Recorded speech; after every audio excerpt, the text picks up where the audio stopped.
Kundi si gwapo at magaling himself, Sir Martin Escuding. Palakpakan naman dyan.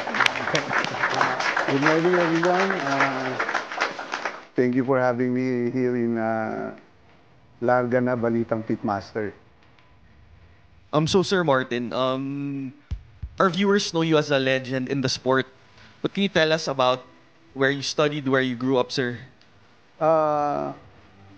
Yes, dito kami lumaki. Laking Manila pala kayo, boss. Pinanganak ako sa Capiz, no, sa Roa City. Then, lumipat kami yung buong family dito. Hindi pa ako nag-aaral noon that time. Baby pa. Then, hanggang sa nag-aaral. Actually, I was the pioneer in San Beda, Alabang. Alabang. Pagbukas nun. Ako, student kagad ako doon. So sa South ho kayo? Sa South Yes, Metro we were living in Parañaque. Okay. Doon lahat nag-start yung hilig namin sa sabong. Sa Parañaque ba lang, boss? Yes, kasi wala sa family namin, walang sabongero. So, yung dad ko, hindi nagsasabong.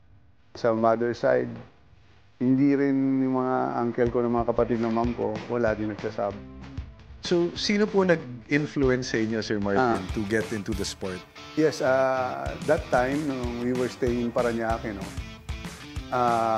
may driver kami na nagpadala ng manok yung kapatid niya sa kanya. From Capiz din yung manok.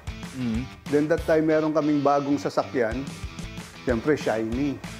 Nung nilabas niya yung manok, pinalakad niya dun sa garage, nakita ngayon nung manok yung anino dun sa kotse, biglang... Sinabot. Biglang nilabanan yung anino niya. Opo. So, dun ako nagulat.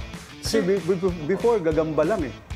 Ngayon. Kasi medyo yung subdivision namin noon, Matalahib. matalahib pa. So, gagamba pa lang yung pinaglalaban namin. That time, bata pa kami.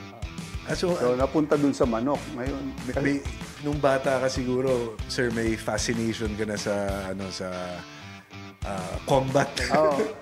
Actually, mahilig talaga ako sa mga animal. So, Okay.